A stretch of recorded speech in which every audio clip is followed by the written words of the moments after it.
Assalamualaikum warahmatullahi wabarakatuh. Perkenalkan, saya Adinanda Cahyo Sudarsono dari kelompok A 2019-9 akan menyampaikan presentasi tentang makalah saya, yaitu infeksi virus kanin parvovirus dan parasit Demodecanis dan juga Ehrlichia canis pada anjing. Dari anamnesa, seekor anjing domestik jantan umur 4 tahun, pemeliharaan anjing sebagai penjaga rumah, hampir tidak pernah bermain keluar rumah, dan ada anjing yang sering datang. Anjing belum divaksin dan obat cacing terakhir sekitar 1 bulan yang lalu. Masuk ke kajian patologi anatomi.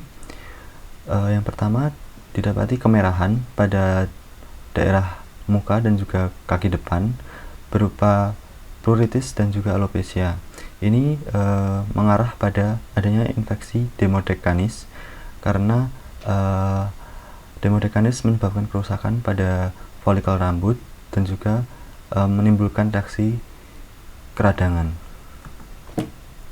Nah, secara mikroskopis dapat dilihat dalam ruang folikel rambut dan juga kelenjar sebasea didapati potongan-potongan dari Demodecanis, dan selain itu juga dapat dilihat adanya infiltrasi sel-sel radang yang menunjukkan adanya perifolikulitis.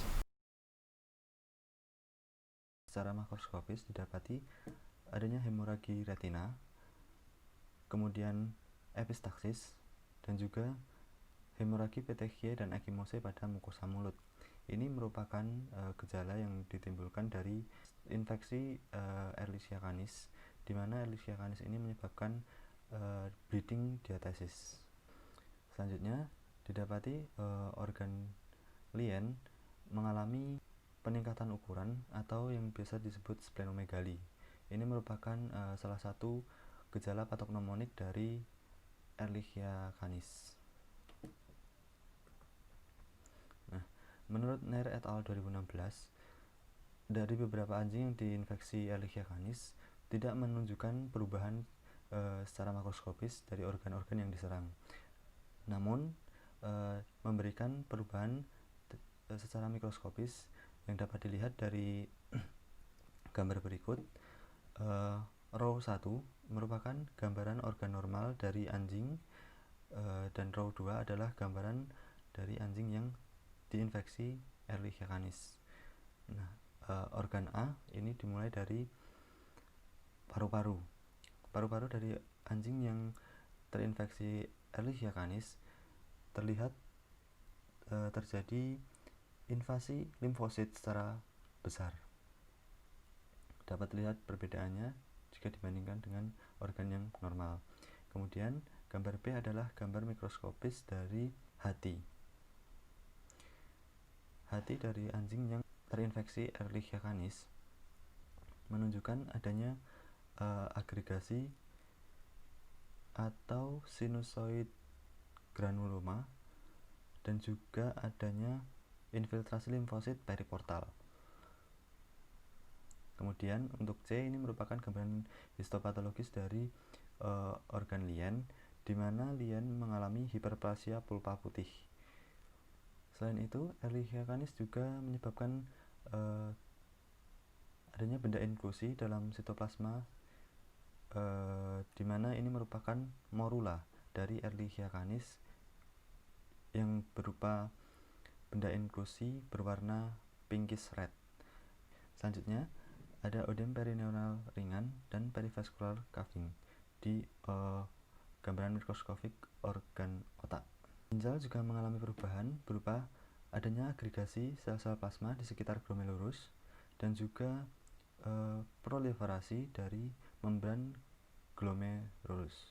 Intestinum didapati adanya segmental hiperemi dan juga hemoragi dari lumen usus. Ini merupakan gejala patognomonik dari infeksi kanin parvovirus, di mana virus ini menyerang sel-sel atau fili-fili usus yang sedang aktif membelah sehingga terjadi perdarahan. Ini gambaran secara mikroskopis kerusakan adanya hemoragi. Masih gambaran mikroskopis dari intestinum. Di sini dapat dilihat nekrosis fili usus dan juga dilatasi kripta Lieberkühn yang terisi debris-debris jaringan. Kesimpulan, berdasarkan temuan makroskopis dan mikroskopis, anjing mengalami dermatitis, alopecia, serta pruritus pada daerah kepala dan kaki depan, hemoragi retina, epistaxis, splenomegali, segmental hiperemi, pneumonia, hepatitis, nefritis, nekrosis, filis, serta dilatasi kripta yang terisi debris jaringan pada usus halus. Selanjutnya, kajian mikrobiologi. Canine parvovirus ini berasal dari kata parvo yang berarti kecil, termasuk dalam genus Parvovirus, family Parvoviridae. Genom untai tunggal DNA negatif dengan memiliki 2 promotor yang mengekspresikan 3 protein struktural, yaitu VP1, VP2, VP3, dan protein non-struktural NS1 dan NS2. CPV ini memiliki bentuk icosahedral berdiameter 25 nanometer, tidak beramplop, dan beberapa bukti menunjukkan terminus VP1 bersifat internal dan membantu menetralkan DNA. Replikasi terjadi di dalam sel yang sedang aktif membelah, dan infeksi menyebabkan banyaknya inklusi intranukleus. Isolasi dan identifikasi virus. Target atau sampel organ yang digunakan adalah sampel feses dan swab rektal yang diemulsikan dalam 1 ml PBS 0,1 molar, pH 7,4 dan disentrifus dengan kecepatan 6000 rpm selama 15 menit dengan suhu 4 derajat Celcius. Yang pertama, isolasi virus. Metode yang digunakan kultur sel dengan menggunakan Madinder Buchanan kidney cell line yang nantinya akan didapati efek sitopatik berupa inklusi body dalam sel host, pemisahan, dan juga pembulatan sel. Ini merupakan gambaran dari pembulatan sel yang dimulai pada 24 jam pasca infeksi. Kemudian pembulatan sel lengkap setelah 48 jam pasca infeksi. Lalu penggumpalan sel diamati setelah 70 jam pasca infeksi. Dan kemudian terjadi pemisahan sel setelah 96 jam pasca infeksi. Yang selanjutnya, uji hemaglutinasi atau uji HA. Ini bertujuan untuk mengetahui kemampuan virus mengaglutinasi RBC. Untuk mendeteksi antigen CPV dengan menggunakan alat itu berupa plat mikro. Hasil dari pemeriksaan nanti yaitu berupa aglutinat ditunjukkan dengan terbentuknya lapisan difus, sedangkan non-aglutinasi akan terbentuk endapan eritrosit menyerupai tombol atau red button. Nah, dari gambar ini, gambar A, 4 sumuran pertama menunjukkan adanya aglutinasi, dan dari gambar B menunjukkan seluruh sumuran berupa red button atau tidak terjadinya aglutinasi. Dan CPV ini memiliki potensi untuk mengaglutinasi darah babi, monyet rhesus, ataupun darah kucing. Uji hemaglutinasi inhibisi atau HI. Ini untuk mengetahui antibodi spesifik CPV yang akan menghambat protein VP2 untuk mengaglutinasi RBC menggunakan serum hyperimun CPV, dan hasil yang akan didapati berupa sampel positif yang akan terlihat tidak terjadinya aglutinasi.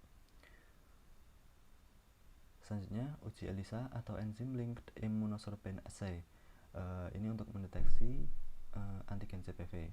Sampel yang digunakan serum dengan alat pembaca plate reader atau photometer. Hasil yang akan didapati berupa densitas optis, dan nilai OD atau densitas optis ini yang berada di bawah nilai cut off berarti hasil negatif. Metode yang terakhir ada PCR, yaitu untuk mendeteksi antigen CPV dengan prinsip amplifikasi sekuen DNA spesifik yang diinginkan menggunakan template primer spesifik dan enzim DNA polimerase. Alat yang digunakan berupa PCR dan juga elektroforesis. Hasilnya nanti positif bila terbentuk band yang sejajar dengan kontrol positif, dan hasil negatif bila tidak terbentuk band saat elektroforesis. Ini merupakan contoh hasil di mana M merupakan marker, sedangkan len 1 sampai 5 merupakan sampel, dan len 6 merupakan kontrol positif, dan len 7 ini merupakan kontrol negatif. Dapat dilihat dari semua sampel yang diuji menunjukkan hasil positif karena menghasilkan band yang sejajar dengan kontrol positif.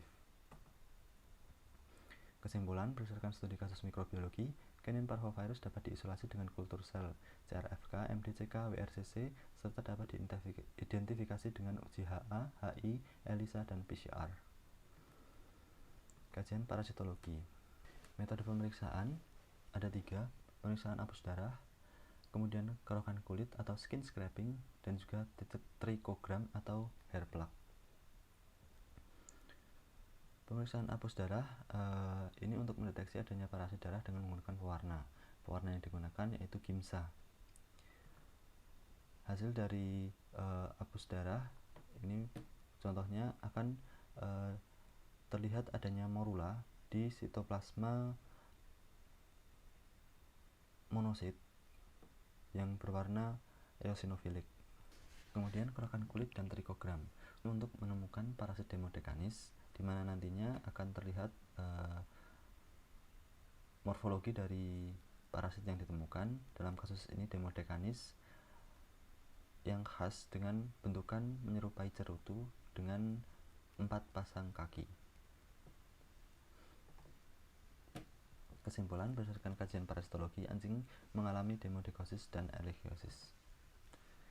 Kajian patologi klinik. Berdasarkan hasil pemeriksaan hematologi rutin, anjing mengalami penurunan jumlah eritrosit, HB, dan PCV. Jumlah tetaleukosit juga mengalami penurunan dengan perhitungan diferensial leukosit menunjukkan nilai neutrofil, limfosit, dan monosit menurun, sedangkan eosinofil dan basofil normal. Selain itu juga ditemui peningkatan TPP dan fibrinogen.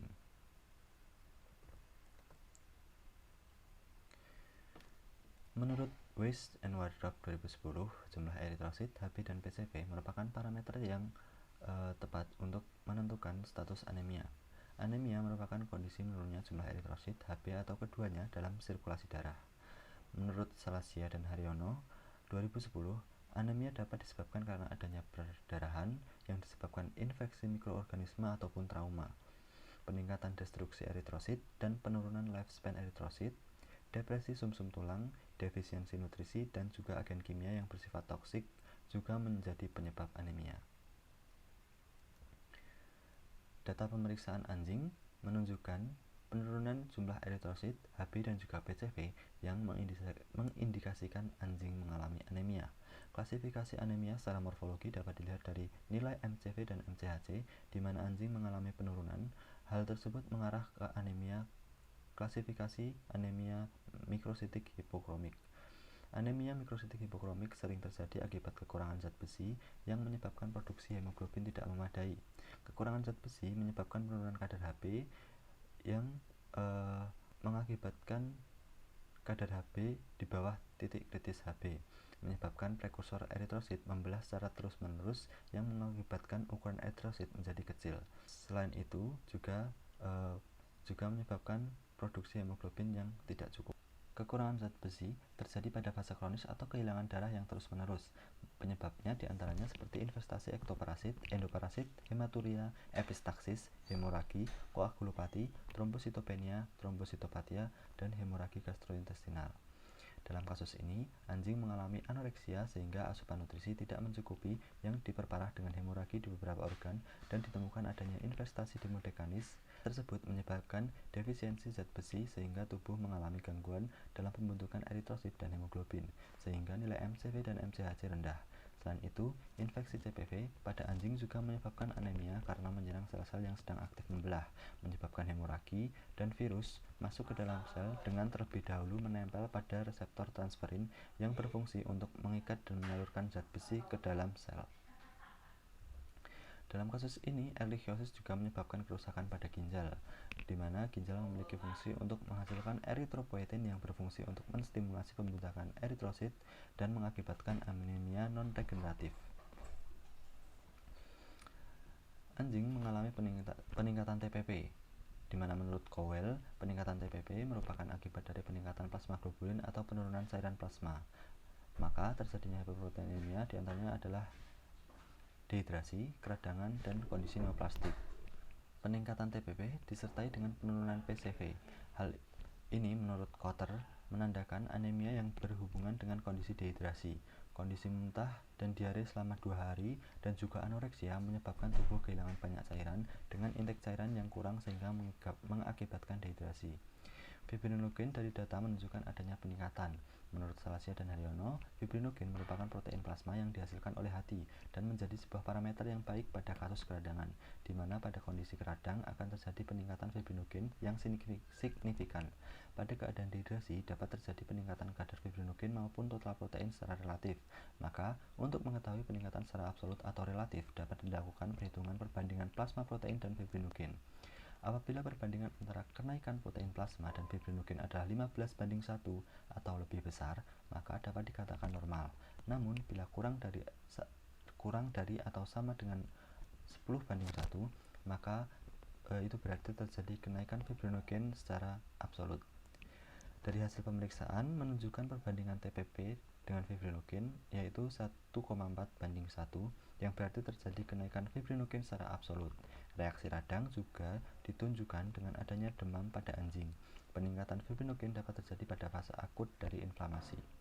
Dari hasil pemeriksaan darah rutin juga menunjukkan anjing mengalami penurunan jumlah total leukosit atau leukopenia. Menurut Stockham dan Stock 2008, leukopenia adalah kondisi jumlah total leukosit berada di bawah batas normal yang disebabkan oleh kebutuhan yang meningkat, penurunan produksi akibat obat-obatan, infeksi virus, penurunan produksi sel limfoid. Hal ini kemungkinan disebabkan anjing mengalami infeksi virus canin parvovirus. Karena menurut Goddard, anjing yang terinfeksi CPV akan mengalami leukopenia, di mana CPV ini menyerang sumsum tulang dan merusak sel-sel darah putih yang masih muda. Anjing juga mengalami penurunan nilai neutrofil atau neutropenia. Menurut Bijanti 2010, neutropenia merupakan penurunan jumlah absolut neutrofil yang disebabkan adanya infeksi viral, hyperselenisme, dan infeksi kronis yang menyebabkan peningkatan penggunaan neutrofil oleh jaringan untuk proses fagositosis atau pembentukan neutrofil yang tidak efektif. Berdasarkan data pemeriksaan darah, juga didapati anjing mengalami penurunan limfosit atau limfopenia.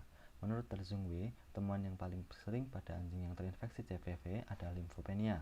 Hal ini juga diperkuat oleh Salasia dan Haryono, di mana limfosit memiliki peran dalam respon imunitas dan menginduksi pembentukan antibodi humoral dan juga antibodi seluler sebagai respon terhadap penyakit akibat infeksi viral, infeksi fungal, infeksi protozoa, dan juga penyakit autoimun. Monosit dari pemeriksaan didapati mengalami penurunan atau monositopenia. Hal ini kemungkinan disebabkan karena adanya infeksi Ehrlichia canis, di mana menurut Bowman, Morula E. canis berada di dalam sitoplasma monosit dan neutrosil dan juga terkadang eosinofil, membelah secara biner dan menyebabkan sel inangnya pecah.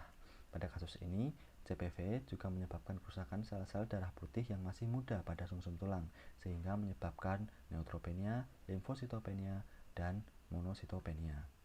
Kesimpulannya, berdasarkan pemeriksaan patologi klinis, anjing mengalami anemia mikrositik hipokromik, hiperproteinemia, hiperfibrinogenemia, serta leukopenia, disertai neutropenia, limfositopenia, dan monositopenia. Secara garis besar, patogenesis pada kasus ini didukung oleh faktor adanya kontak dengan anjing liar, kemudian status anjing yang belum divaksin, adanya investasi caplak, dan juga kurangnya menjaga kebersihan, di mana ini menjadi faktor predisposisi infeksi virus dan parasit. Kemudian anjing setelah terinfeksi akan menunjukkan gejala klinis, di mana terjadi pruritus dan alopesi, kemudian hemoragi di berbagai organ termasuk epistaksis, dan juga muntah dan diare berdarah. Hal ini mengakibatkan anemia mikrositik hipokromik, hiperproteinemia, hiperfibrinogenemia, serta leukopenia yang disertai neutropenia, limfositopenia, dan monositopenia. Dan kemudian termanifestasi dalam bentuk anoreksia, epistaksis, demam, alopesi di bagian kaki dan kepala, disertai pruritus, muntah, dan diare berdarah, dan juga dehidrasi yang ditandai dengan cermin hidung yang kering. Sekian presentasi dari saya, mohon maaf atas segala kekurangannya. Terima kasih. Wassalamualaikum warahmatullahi wabarakatuh.